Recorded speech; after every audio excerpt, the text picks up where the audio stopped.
Remember, I told you that in the Islamic Quran, there's no mention of the children of Yehuda. It's over 360 something times, only the children of Yisrael. So I did a little fun thing the other, actually a little, I finished up this morning. I did a little bit last night. And the three words, children Israel, or Beni Yisar'el, or Beni Ephraim, or Beni Simeon, or Levi, or Yehuda, but it's only for the house of Israel, excuse me, it's not just only, it's 648 verses from the whole Tanakh. 3,336 times mention children of Israel. The children of Yehuda, or they say Judah, with the European Yiddish, it's only 73 verses and 460 times. The last place was in Obadiah, and the last place for the word Israel in the Tanakh is Micaiah. Now, I discovered something when I was doing this that it's kind of like, what? It's kind of shocking. So let's go to Micaiah for Israel. The last time Beni Yisar'el is being used. And let's go to, let's see, it is Micaiah. All right, chapter 5. And you would think children of Israel would be more in more books because there's 1, 2, 3, 4, 5, 6 more books in the Tanakh, but it's not. The last time the term children of Israel was ever used is in Micaiah 5:3. As you look at this, it says here in 3, and I'm going to read it from the eSword instead of, let's see here.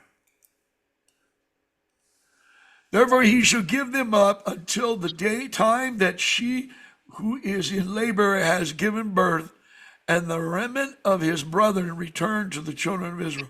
That is the last time it's ever used.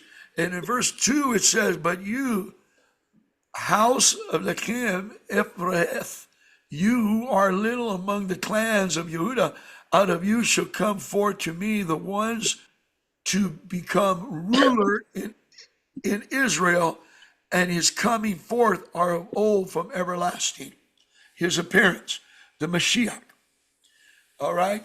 So it says Bethlehem, Ephrathah. So this is a Nabi word I just discovered. I said, wow, I really didn't look at it. And then the last time the word house of Israel is used is in verse 3. Okay? So there's a Nabu'ah, or Nabi word given that he's going to come out of the house of bread. Okay? He is the manna from Shamayim, Yahushua. He's the manna from Shamayim. He is the unleavened for us. And we walk out of Mitzrayim, we walk out of Egypt without leaven in our bread. Okay? Because we're focusing on that time and season. Now let's look at in Obadiah. Maybe we can, brother, can you read 10, 11, 12? Yes. It says, because of your violence against your brother Yaacob, let shame cover you, and you shall be cut off forever. In the day that you stood on the other side, in the day that strangers took captive his wealth, when foreigners entered his gates and cast lots for Jerusalem, you also were like one of them. And you should not have looked on your brother's day in the day of his estrangement, nor rejoiced over the children of Yehuda in that day, in the day of their destruction, nor made your mouth great in the day of distress. Wow. That's the Wow. last time the children of Yehuda is mentioned in the Tanakh. Very serious verses. Yeah, I mean, this is some severe punishment. He said, and you should not have looked on your brother's day in the day of his estrangement, nor rejoiced over the children of where is it at? Where was I?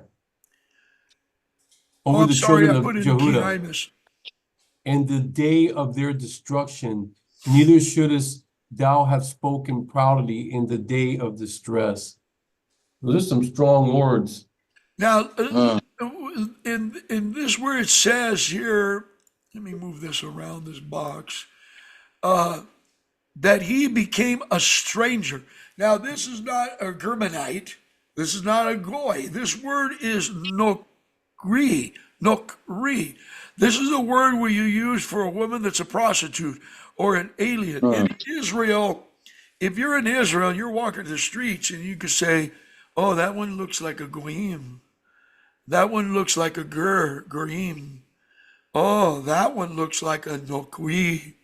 Nokri is someone that is got idol jewelry all over, makeup, crazy purple hair, pierced up. It's outlandish and strange to a high degree of difference. That word is being used in Israel when they point. They don't say goy for everybody, and they don't say ger for everybody. They don't say goyim for everybody. This word nakri is like somebody almost that cannot be saved again. And the Father uses this word for Judah. Isn't that something for the children of Yehuda? Yeah. And this is the last time the word that's, because of is, we know of, is, as you see right here in the screen, of is a filler word, is an English, British filler word. It doesn't exist. It's supposed to be Ami Yehuda. Okay? Children of Israel, Ami Yehuda. People of splendor. So, but here, they said they're going to be totally destructed. And look at this. I laughed when I saw this. A bad. You know, wander away, lose itself, its place, perish, destroy, utterly, have no way to flee. And as we know that rabbinical Judaism has lost its place, yeah, they could come back in. They're in position in rabbinical Judaism in Israel, in a position thinking they're the shot callers, when in reality they're not. They have to receive the Mashiach. Right. It's like everybody Right. else. If not, you're cut off. And literally, in the tradition or in the Torah of the Passover, if you don't perform the Passover and if you don't eat unleavened bread, you are karaf. Karaf means to be cut off, and that word, if you look it up, means for you not to grow any older than 50 or 60 years old, or to bear no children. It can mean either one. That your soul, your nefesh, and your lineage ends right there. And I think this is kind of like that you're cut off. Now, I'm just going to go through this briefly because this is going to be a little 10, 15-minute teaching I'm going to put on YouTube. So in the tribe of Reuben came from Leah.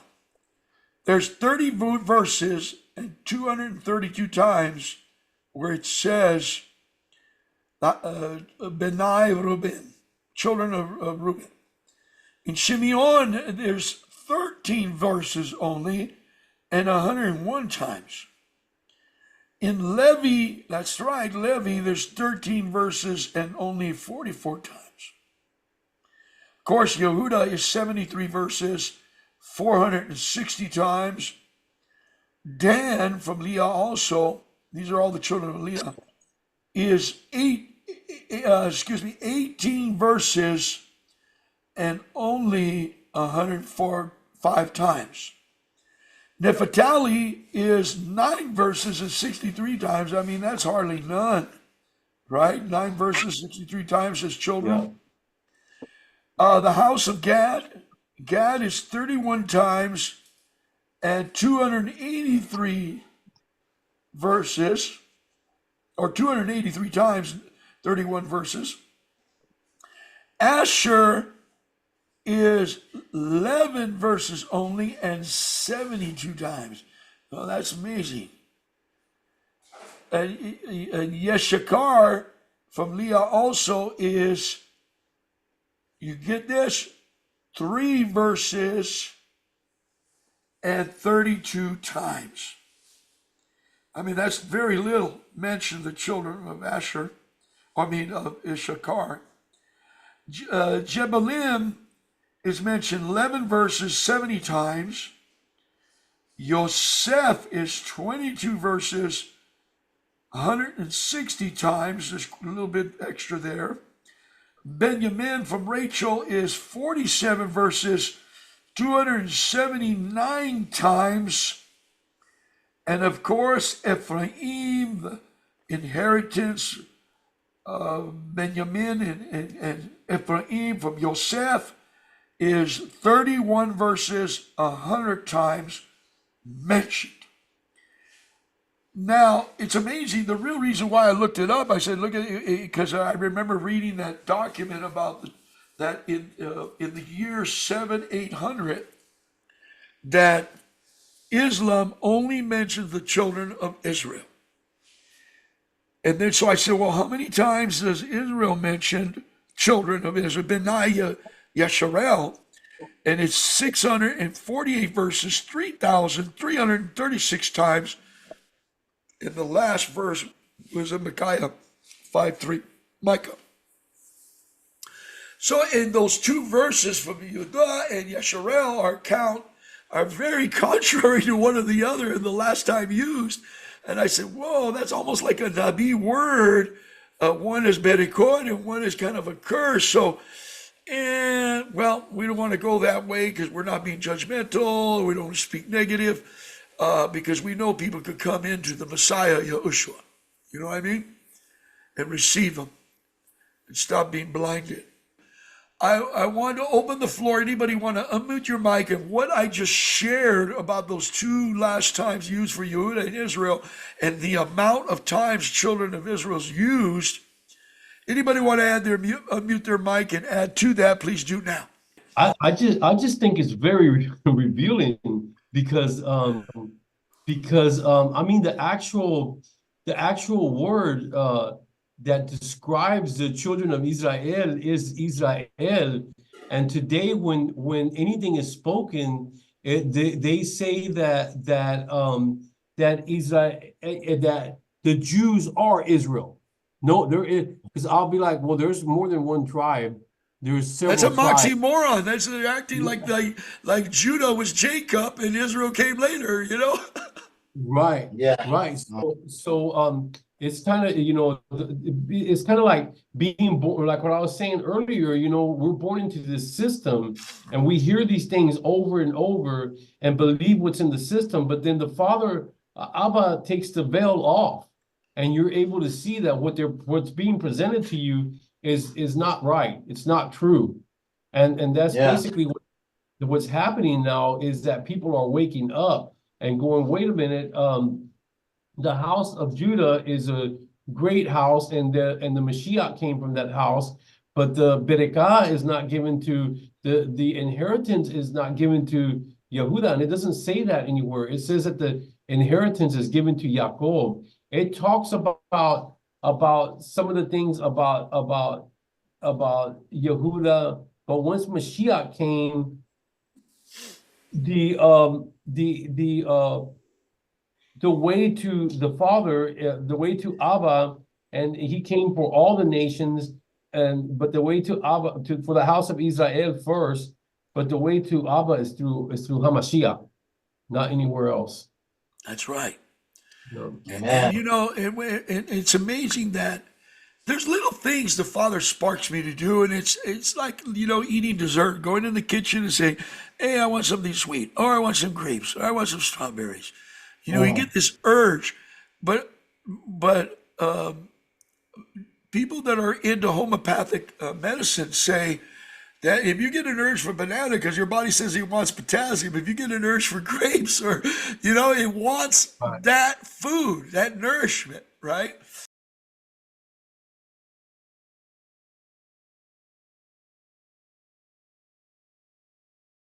You know, when I went to Machpelah, the tomb of our forefathers, it was out of a spur of the moment. I mean, just like spark. Go over there to Abraham's tomb, sit by the window, and read all the stories of Abraham, your Abba Abraham. So I obedient. I got a chair. I had to wait for people to move out of the way. You take your turn. They might be there for hours. I find a spot. I sit by the window and I open my Torah and I read everything about Abraham. Of course, we know more now with the book of Yesher and other books. We have more details of him. So I'm reading it and it was very shalom. Very shalom. Beautiful moment. Then I get out of that area, let somebody else go in there because there's a crowd of people waiting in line. In Israel, the Yehudi only have 2.5 days in that area, and then the next 2.5 days is Muslim. And then the next 2 days is Christian tourist. You follow what I'm saying? They have to split it up just like the Mount, okay? Temple Mount. They have to split it up at certain days. So I went to Abraham, then I went to Isaac. And I went to Isaac, and I sat, I waited my turn. This is a whole day event it took. I waited my turn. I sat on a rug on the floor, reading, waiting my turn. I get a plastic chair, then I go up, and they got those little cheap plastic chairs you stack. They're lightweight to move around. But most everybody sits on the carpet on the ground. So then I moved towards the little gate, the little window with bars, and I checked out his tomb. And as I'm doing that, I'm reading all the stories of Abraham Ishak. It's hard to not mix them all together because Abraham goes, Abraham, Ishak, Yaacob, all the way to Israel. And so I go and sit by there, and I felt shalom. I felt real shalom, and I was glanced at the scriptures and rehearsing my tomb of my forefathers. Okay? And then I step out and I wait for Yaacob, Israel. I wait for a slot to open up. And now, let me tell you what goes on here. The rabbinical Jews believe in reincarnation. On paper, write down prayers and shoot with their fingers the papers of prayers to Abraham, Ishak, Yaacob, so they can intercede for them. Yeah, that's what they're doing. They fold the paper and the little prayer like a prison kite. We call them a kite, and they flick it with their finger to go on top of the tomb. They clean it up once in a while because there's a lot of little prayer notes in there. So they shoot a kite out to prayer to Abraham, Ishak, and Yaacob. Can I say something real quick, brother? Yeah, go ahead on. Yeah, that sounds like Catholicism. Just like Catholicism. Yeah, it sounds exactly, that's what they do in Catholicism. They pray to all the santitos and believe that they're going to but you're not supposed to do that. You're supposed to pray to Yehuda, but not to the santitos, to the saints. Okay, that's why they pray to the Virgin Mary. Oh, well, that was the mother of God, so she's gonna hear us. Anyways, that's the mindset. Yeah, and by doing that, you're doubting that the Father hears you. You're actually doubting that the Father hears your prayers. But we know Yahushua said that there's no way to get to the Father but through me. You pray to the Father in my Shem, my name. So we pray to Abba Yahuwah through Yahushua, and our prayers are heard. That's our kite. That's where we shoot our prayers up through, But they don't have Mashiach. You're actually, when you do that, you're actually trying to climb over the fence and not go through the door of Mashiach. Right. You cannot enter the most set apart place by your own merit, or by the merit of Abraham, or by the merit of Saint John or Saint Luke, or whatever you want to call it, or the Virgin Mary. You cannot enter into the Father, into the most kadosh place in the name of my father Abraham or Isaac or Yaacob? Because if that were true, then why did Mashiach have to come? You hear? That's So right. you're cutting off, and you're trying to. It reminds me of the verse about when everybody gets into the kingdom, into the reign of Yahuwah, and Yahushua is walking around and he sees a guy that doesn't have on the right garments. He said, "How'd you get in here?" Right. Yeah, because you didn't get in here through me, you came in through another way.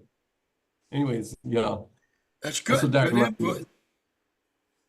So I went to Yaacob, which is the grabber.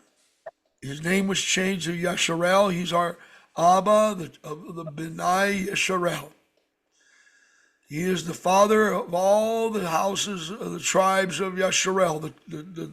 Actually 13. He got his grandson involved, so there's 13. Okay, from Yosef. And so when I sit there and waited my turn, got my plastic chair, went by there, and I started to read everything about Yaacob. When I finished reading and I meditate on my great grandfather of what he went through, the anointing hit me. And I heard a voice inside say, "You are from the house of Israel. He is your Abba." And man, it hit me so hard I trembled and I was weeping. And other Yehudi came running to me. And they just want to put their hand on your shoulder and comfort you because they could tell the Ruach was present. And one of them said, when he touched me, he said, "Ah, the Ruach." He got contact of the presence. You know what I mean? And so it was confirmation what I was feeling. Other people seen it with their eyes. And when one reached over to touch me, to comfort me, he don't know what I was going through. He probably thought I was thinking of somebody that passed away and I'm shooting over a kite to Israel, Yaacob. You follow what I'm saying? He didn't know what was going on. But he got contact and he knew the Ruach. So I always tell people, only people that ate chocolate ice cream know chocolate ice cream. And if somebody knows the Ruach, they know the Ruach. You follow what I'm saying? So, and I stayed there for a few more minutes. Then I left the area and let the next person, because only 2 or 3 people could sit there at a time and other people sit a little distance. And I wanted to be close to the window and read the word, looking at the tomb of my forefathers. Okay. Of course, I did the same to Malachi and also Habakkuk. I went to different tombs of the Nabi, to David's tomb. I went there. I went to a time that's not busy, and I sat there and read the stories. And I said, "This is the tomb of my grandfathers." You know what I mean? I'm going to go and watch and listen to these guys, read the word. I'm sitting there, I'm not praying to them, I'm just reading the word, and I get visual contact that their body's in that tomb. You know what I mean? It's like a confirmation down in your DNA. It's like when you walk the streets of Jerusalem and you start to eat the food, and as I start to eat the food that come from the earth of Yisrael, all of a sudden you wake up one morning, you breathe and drink water, and you say, "I belong here. I feel it. This is my hometown of my ancestors." Because you breathed the air, drank the water, ate the food. And it gets you about 2 or 3 days later when that takes place, and you say, "Wow, I'm here, or I'm staying here," or whatever. And the honeymoon wears out, and you get back to the normal hustle and bustle of trying to pay the bills and get a place to stay and stuff like that. But when people go back to the land and breathe the air, drink the water, eat the food, your DNA in your body activates.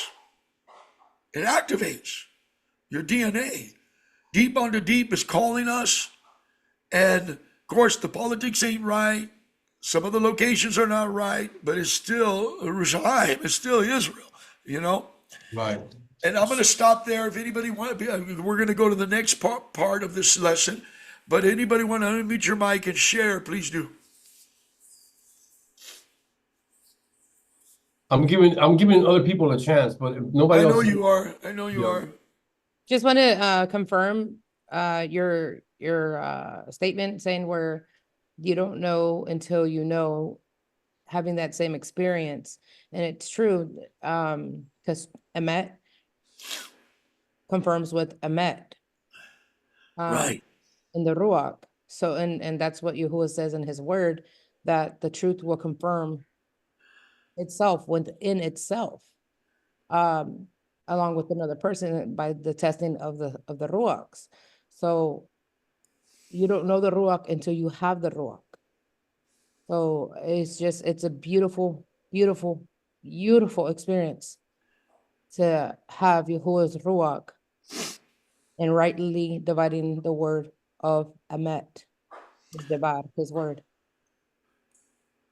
And you know, sister, what's amazing is that I went there, I traveled there, and I waited in a town until we're completely cleared that the Israelites, the house of Israel and Judah, could go in that section. Because part of the city of Hebron, of Machpelah, is, I mean, they got gates and they're locked when Israel's in there. When Israel leaves, they lock the Israel side and they open up the Islamic side. Okay? And when the Muslims leave, the Christians come. Okay? Because it's for those three religions, you know, or anybody that attaches. So I've seen Hindu there. I've seen people from other cultures and religions there. I've seen Africans there. But they'll come with the Christians and mingle with to the tomb. So it's amazing that it's there's tension, but there's shalom because it's just a thin steel door. Because before they've killed Yehudi and Yehudi killed them back. You know what I mean? They shot it out in the streets. Yeah. At OK Corral, you know.